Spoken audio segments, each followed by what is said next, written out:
Hello there, guys, and welcome to my event roundup of Bristol GT. The goats have invaded. This is my event roundup of, I just went to Bristol GT over the weekend. I used the new tzaangor detachment from the Thousand Suns book and had a absolute blast. And yeah, I'm gonna go through the list, the some of the pairs that we played and all that I played and all that sort of thing, and we'll cover it in as much detail as we can. So, the list, the goats are goated. Behold, my goats. This is a meme that was I sort of made for the group chats just before we, I keep saying we, just before I went to Bristol GT because I had to paint the army in a couple of days before the event. So, yeah, so the list itself is 3 Exalted Sorcerers, 3 tzaangor Shamans, 1 with the Flesh Melt Dagger, Dash 6 and D3 mortal wounds on himself, and get better casting. Pretty reliable once, not reliable twice, unless you want to get a spawn, which I'll cover later. 5 units of 10 tzaangor, 2 units of 2 spawn, the Mutilative Vortex Beasts, a unit of 6 and 3 units of 6 and lines with spears, 3 units of 6 and line with bows. And that is the lot. So there's a lot of mutants here to cover. So we're going to cover them we're going to cover the detachment rule first, and I'll tell you why that's relatively good. So the actual detachment rule itself is whenever you get targeted by a shooting attacker in combat, you can take D3 mortal wounds on yourself and then take -1 to wound. Now, the way this is written is if you poke one goat out and take some D3 mortal wounds, they can only see one goat, and you remove the goat. They can't target those goats, but what they can do is target the next unit. So, like on a tzaangor unit, especially when it's like 1 wound each, you just poke one guy out. Like if it can reach a primary, sometimes you have to do it with 2 because of coherency. But if you kill these tzaangor that are there and then regrow them back onto the point, it's a really nice little way to try and force people to engage onto your objective. So then we have 2 units of 2. So yeah, that's the detachment rule. You can also do that aggressively as well. So you can do -1 to wound. So you do +1 to wound, and you take D3 mortal wounds. This is great on the mute list with their big shot into a tank or something. It's super good. Also, the -1 to wound itself is very powerful on the mute list.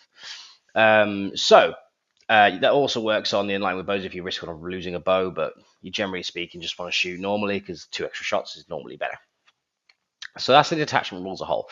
Now, the strats are fun. I think the strats are, I think, the most fun I've seen T-Suns be, because like Grand Coven, which is the index, sort of covers what the index used to be. And a lot of people have been having fun with that, but I think this detachment has a lot more, a lot more interesting options to it. So the next thing we're going to be, so it's basically these strats that we're looking at is going to be Gift of Changes first. So any phase, this is 1000 Suns character model from your army that was just destroyed. You can use this stratagem on that model, even though it was just destroyed. You can make a Chaos Spawn instead. It doesn't work on monsters, so you can't turn Magnus into one. Unfortunately, he's already ascended to a level that I don't think he'd become a spawn unless Zinch, he really annoys Zinch. Now, this is really great for like a little cheap tzaangor Shaman because you send him out for 55 points. He dies, he gets rezzed. He's just a nice little piece to just screen out somewhere twice if you're in a game where you needed to have more screens. I'll be honest, I didn't use this stratagem the entire weekend. Yeah, it's not one that you'd use. And yeah, so that's the first one. The second one is a warped I have not vicissitude. I'm gonna go with vicissitude. That sounds right. So your opponent's shooting phase or fight phase. This is basically means you can get a 4 of invuln on a tzaangor unit. Again, didn't use this the entire weekend either because you're looking at 10 dudes that's sometimes taking D3 mortal wounds. Like it's very rare that you'll be using the 4 of invuln to try and keep these guys alive. But it's good. It's good if you have if it's they're trying to do some incidental shots and that 4 up, 6 up going down to a 4 up could mean that you get a few on objective and then regrow and stuff. It's there's arguments for it. I just didn't really have a reason to over the weekend. Next is Deranged Ferocity. Fight phase just after the Zinch unit from your you selects to fight, so you can partner and consolidate 6. So that's really good. So effectively, you can make 20 units of 20 OC move like an extra 9 inches after, which is absolutely fantastic with the partner and consolidate, and it's absolutely fantastic. And yeah, they can attack more with them as well. So when resolving those attacks, such models can target one of their units within 3 inches of them within engagement range of their unit. Again, the goats actually hit like a wet paper bag. This does, however, help the enlightened a little bit. Again, didn't use this strat either much the entire weekend. I think I used it once just for the 6 inch to try and take some primary, and that's pretty much it. Next is Blessed Transmutations. So, Blessed Transmutations is your command phase. 1,000 Sin Psycho model from your army and one friendly tzaangor unit that's below starting strength within 12 inches of that Psycho. You raise D3 plus 1 models. This is absolutely fantastic. So this alongside with the taking D3 mortal wounds from the from the detachment rule as well. You can basically kill D3 and then res D3 to just like poke back out of walls, take primary, do all that stuff, and it's very powerful. Obviously, excluding characters, it's only on tzaangor units. You can also works on the goats on discs. So if you lose, like, if someone kills, like, you leave one spear alive, suddenly, you roll a 3, or suddenly, I rolled a D3 and rolled 3 or 4. Therefore, I've got 3 spears, 3 bows back, and getting an extra 6 shots. All of this adds up throughout the game, and also means that you can produce lots of anti-trade opportunities by poking a goat out. If they want to shoot you, you remove the goat, and then you shoot them back with 3 mutant vortex beasts, and then you res back onto the point unless they put a unit there. So basically, you try to win it. You can win the attrition game this way. In a tradey game, it's very, very good. So that's super powerful. Next, we have Touched by Zeech. So this is declare a shoot or charge in this which advance. I believe WTC FAQ'd this that you can only do one of them. I read it as that because it says or. So so basically, you can only do one or the other, as far as I can read. But you can either shoot and charge, or you can advance and charge. This is obviously great on the mutoliths. It can give the bows a bit of extra reach. And it could give a big 20 OC tzaangor just running off and taking some primary along with the 6-inch pile consolidate strat. It's a really good tool for denying primary. So that's something to remember. These, and I think I've used that relatively. I use that quite a lot over the weekend on units of 10 tzaangor, which just go, relatively far with that. So yeah. Also, you can use this to get a first turn. Depending on certain missions, you can use it to get a first turn charge with some goats, tag something on the end, and then just sort of move block, similar to the Zogrod jail, but nowhere near as good. But yeah, so yeah, we like that as well. Twisted Mirage. We have a reinforcement step, and that's basically you can, from your strat reserve, one's each unit from your army unit from your strat reserves this phase. They can come in anywhere on the board that is more than 3 inches away from enemy units, and anywhere on the battlefield that's more than 9 inches away horizontally from enemy units if it's a monster unit. Now, obviously, because it's 3 inches horizontally, it's 3 inches away, then it means it's actually 6. Obviously, you can't declare a charge. So that is pretty good. So that means you can basically drop you can drop relatively close to them and then move 6 with Temporal Surge and create this relatively large area of move blocks, which is very powerful. You can also use it pretty much every turn by turn 1, because you can uppy downy a unit of tzaangor, a unit of goats, and just redo it. So that's why I have the 5 units, but you only realistically need 4, because you want to be doing it 4 times. And yeah, those are the strats of the detachment, and that's how the detachment works as a goal as a whole. The interactions and where the characters go now for the list. Exalted Sorcerer is going with the Enlightened with bows, generally speaking, unless there's no shooting in there, then the tzaangor Shamans go in instead. Mainly because if they don't need to have low knot, the +1 to hit consistently is a lot better. Then you have Exalted Sorcerer. You have 3 tzaangor Shamans. Again, they either go. I normally put 1 with the tzaangors just to have a Psyker in the middle of the board and to Flesh Melt Dagger himself at some point and make his casting value better. And then he can also just poke out a dude. He can be the Psyker that's within 12 of them to make sure that they can res back onto points and stuff and be annoying. Then we have 2 units of basically the tzaangor themselves are there for move blocking and doing all that shenanigans. The 2 units to spawn are generally speaking my containment pieces, and just annoying. You just put them like next, like behind a wall next to some tzaangor, and if someone wants to charge, you can get heroic by them and just get you can basically base a few with the spawn, or at least make the spawn closer, which means you have less attacks into the tzaangor. Then you can remove the tzaangor when they get attacked and then res them. And if they can still attack them, they're -1 to wound. It's very powerful. And the Mutant Vortex Beast just run around with -1 to wound. It's fantastic. This is the concept of the list, guys. So you want to be jailing people, and it's great. The one thing I will absolutely say is the Enlightened with Spears are completely useless. They are completely useless. I like them. They're 80 points. They're cheap. They're a good little, they're good additional piece. But as soon as they hit like a wet paper bag without tzaangor shaman, and even then it's kind of average. They're very armor contemptible because they're not very high AP. I generally speaking lean towards not using them as much. I won't be leaning towards using them as much now, but I like them and I own them, so why not? We use them, right? So, on to the next bit. We've got the games. So, round one, we had Leagues of Votan. This was against normal Oathbound. The Mutalists just bimbled forward and didn't die into this game. They stood off objectives, they didn't kill units, and just put like I was locked in combat for 2 turns with one. Locked for 2 turns with one Mutalist, and he just kept killing stuff and just kept not dying. And the main thing here is he wasn't killing an unit entirely because he charged the next unit. I'll attack that one instead. So it never actually got a judgment token. So he kept being like, he kept having like basically no rerolls to wound because he just doesn't have rerolls to wound, and then -1 to wound absolutely kills his output. But it does kill goats for fun, which because he has got a lot of guns. But the goats are a bit much for them at that time. It was also Terraform as well. This is obviously a famously bad match, a famously good mission for me. I say famously, it's a good mission because I've just got lots of battle line and it's also swift action, so you can just advance onto points and be annoying and just terraform. I think I terraformed two turn one. I didn't manage the 3, but we tried. This ended with 96-37 to me.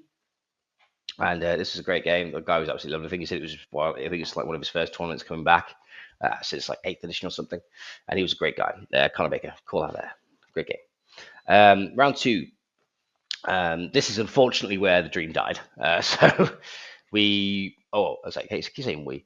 And me and the goats. So I'm going to keep saying we. I'm going to reference it as to me and the goats. So me and the goats played against Guard, and it was on Purge the Foe. And I needed to go second here to really have a decent-ish game plan. But I didn't. I went first. So that meant that Scott, who's one of this, I think he's one of the prospects of Scotland this year, I think. But he's a great guy. We had an absolutely great game. Very tight, very back and forth. And unfortunately, the kill more I couldn't stop it. I couldn't hold more because he had more. He basically out OCs my OC2 goats. And I couldn't stop Killmore. The cast can just run over, kill 2 things because he's gone second. Suddenly he's killing more, and then he gets a hold more at the end of the game. So he was basically looking. I think he was like 16 primary ahead. Luckily, because I was jailing him in areas and tagging stuff to stop him doing actions, I did manage to pull it quite close because I had quite a high lead on secondaries, which led to him winning by 5 points. So it was 82-77. So Scott played that very, very well. It was annoying because I kept trying to wait for him to give me an opportunity to, play the game and be able to, not play the game, but win the game. And he didn't give me very many opportunities. I think I had one, which was a long shot. I think it was 6-5 Philippines on a spawn. Then he had another limb rush to shoot anyway. But hey, and even then he would have won by a point. So, yeah, absolutely great game there. But this is where the dream of the 5-0 goats fell short. But it was we were still in high hopes because we had such a good game. We were like, yes, let's carry on. It's going to be good. And round 3 played against Chaos Space Marines. This was against Vashtor and friends. He was interesting, but the Vashtor was. But the guy basically played quite aggressively. Thought if I kill as much as I can turn 1, I'll be able to catch up later on, and it was fine. I then had like an absolutely silly go turn. Like everything popped off. Like I was having Mutalists one tap units of Marines. I was having goat squads killing possessed, which they shouldn't do because I took for 6. And I was like, oh, okay. And the Doom Bolts all went off for 6 more. Well, say Doom Bolt went off for 6 more wounds turn 2 and went off for 6 more wounds turn 3 as well. And it was really tough for him to get out of. And then there was just so much stuff behind the Mutalists as well. Like then you've got all the OC, and then suddenly I'm getting 15 primary return from turn 3, and it's just really hard for him to catch up. That did 149. That was a great game as well. Guy was lovely. I think he was shocked by the power of the list. Yeah, I think that was one of the things I really liked. Right, now 4, we were on to Necrons. This is Awakened Dynasty. This is Linchpin. This is a horrendous matchup for me. I don't like it just because I can't kill warriors. I don't have a single activation that will kill enough of them. That means that I can dictate what I'm having. I keep having to do lots of small little ones, and he reses like 3 or 4 times a turn. And I'm like, well, I'm never going to kill you. So the way I managed to do it in the end was I was managed to deny his primary on his expansion for 2 turns, so he's down to 3 primary, and block him in the middle, like move block him. So he basically meant that his warriors weren't sat on 2 objectives till turn 3. Sorry, turn 3? Yeah, his turn 3, so he was scoring in turn 4, because I went first. So I scored 2 13s on primary, and then he didn't get his warriors out till turn 3. His warriors then got out. I was like, okay, fair enough, that's fine. And then he got 15s for the rest of the game. Sorry, a 13 and then a 15. Which then meant he was on like 28 plus 6, 36 primary, but I was already on 42, so I already had a 6-point lead there. And he'd been jailed for a lot of the game, so he was up behind on secondaries as well. So, and that it was still only a win by a Nats, something, but it was very close, and it was a 78-73 win to myself, which was fun. Literally, if it would have been, if I didn't deny him 1 turn on 1 primary, it would have been a draw. So, yeah, that was a really good game, really tight. And the guy was absolutely lovely. Oliver Logan, if you're watching, you were awesome. Then round 5, we have Chaos Knights on Scorched Earth. This was Mr. Sean Spark. He was using Chaos Knights. He did his personal best as well. So he was telling me that he did his personal best over the weekend. He was on 3-1 move when we started to play, and we had an absolute giggle. So we had it was one of those things to that this game where my dice just sort of went mental. Like I was actually wounding. I wasn't rolling ones for the big laser shots from the mutoliths, and he actually failed battle shocks against me against the mutolith aura. So it kind of went spiraled out of control because he had a big push go turn and go 2 and just shoved like 10 knights in my face. And then unfortunately he failed a battle shock on the one that he wanted to move through a wall in his command phase because he just needed to roll a natural one.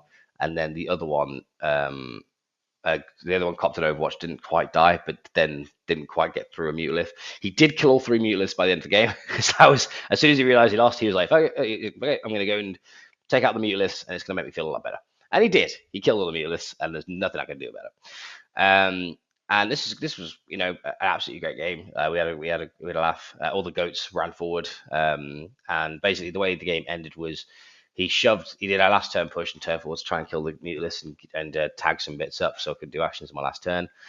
But then my tzaangor went up and down, dropped down at the back, burnt its own objective, and that led to the 50 primary, which gave me the 100 down to 61. And yeah, so once again, guys. And yeah, so that was the games. And then we're on to the thoughts on the detachment. Common issues were damage were unreliable. His one shots sound incredible, guys, but it's one of those things where you roll a 1 here or you miss, and it's just like, this is terrible. A few of my CP throughout the game would be on re-rolling those 1 shots when they're important. And it's not the actual army itself isn't actually that easy to use. I mean, I think T-Suns, if you have the damage behind you, becomes a lot more simple to use. But yeah, I think the goats are very brittle. You can do a lot of shenanigans with regrows and stuff, but ultimately they are just 10 toughness 4 due to the 6-up save, so they're very, very easy to kill. But I will say it's a hell of a lot of fun to play.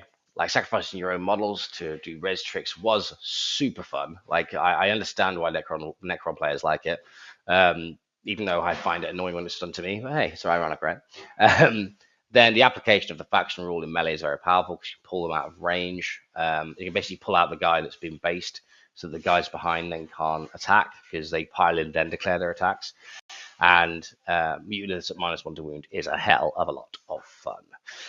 So yeah, thanks guys. Remember to like, comment, and subscribe for similar content. A lot of us do event roundups throughout the weekend, and this is my good buddy Chris on the left.